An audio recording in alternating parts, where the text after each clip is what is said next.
the craziest thing for me was like, okay, we were rolling last year. Momentum was good. Won like hella different awards, doing all this other stuff. January wound up getting hospitalized with that fatal blood disease TTP, right? Talk about that, man. Which was like super duper weird. Like I went in like January 14th, and everything before that time, bro, was normal. I was in the best shape ever. I don't know what it was or what the trigger was, but apparently like TTP is this blood disorder with like a 70% mortality rate. Like they were talking about, like I was supposed to be dead. Damn. Like when the symptoms had hit me, like I wasn't even supposed to, like you supposed to be bedridden, blood spots all over your legs, blood coming out your eyes and nose and all this. And like I'm in the hospital getting like poked up, all this other stuff, and the doctors are just looking at me like, I don't understand how you still. What happened? Your blood gets like really thin or something, right? So your blood doesn't clot because there's an inhibitor somewhere in your body that's not allowing your body to produce certain compounds for your blood cells. So then your blood can't clot. So and it's so bad that your blood can't really reproduce. Your cells can't reproduce. So if my blood count get really, or if you're anybody with this blood count get really low, you're just done. You die. Gotcha. So I had like a blood stroke that kept me in the hospital for like a month. And before then, I had no signs of anything, right? And so they were telling me, oh, we don't know what's going to, 70% chance you're going to die. You might not make it out the hospital. And so in them moments when they were telling me all this, I remember like getting up middle of the night, like midnight, getting up, sneaking like out the bed and like doing push-ups, doing little shit like that, hitting squats and shit, just kind of like keeping myself going, being defiant. Because I told them when they said like, oh, you're 70% chance, or majority of people who have what you got, you know what I'm saying, don't make it. I was like, when have I ever been the majority of anything? When have I ever been in the, you know what I'm saying, within that? Not to sound like cocky or anything, but I just feel like I don't accept. I don't accept shit like that. Like, so I look at it like I go by my own merit.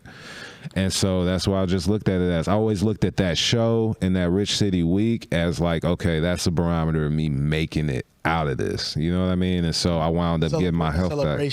Yeah, exactly. Because I done made it that far. Because they didn't even say they said I wasn't even gonna make it to my birthday, right? Yeah. Like I was gonna be gone. But we made it, proved them wrong. And then the crazy thing is that like my blood counts and everything now, I'm normal.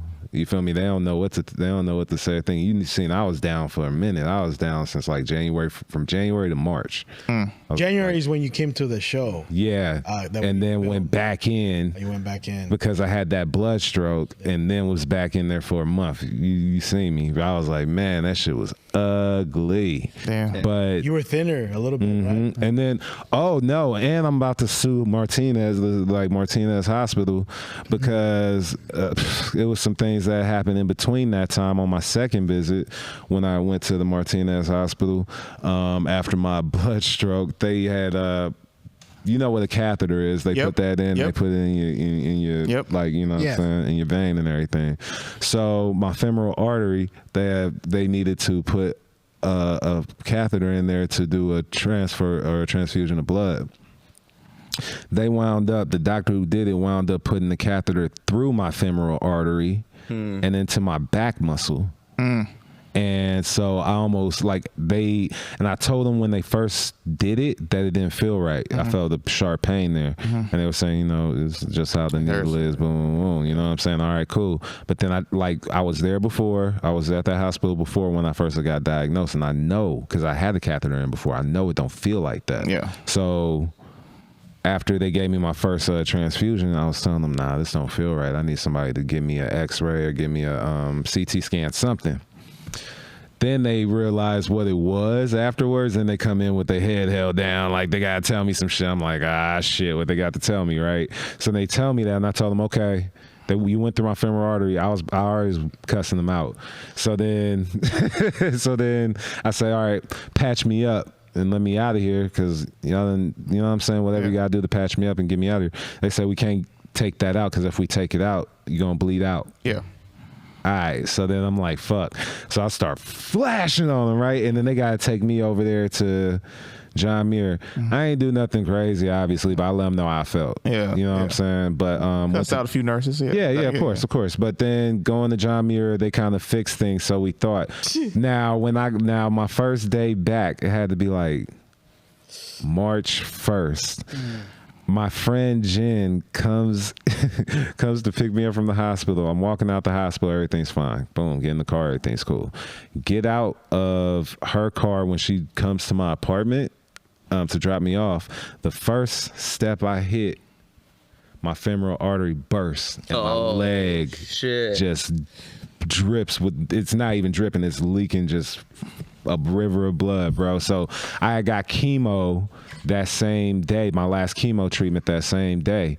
And so my blood is when it's coming out, my blood's reacting in a different way. It's like bubbling, it's doing all this other shit. Ooh. It was weird, bro. Like it was on some real shit though. Yeah. Like I have a scar from where on my leg where my blood was like that, and it left a mark.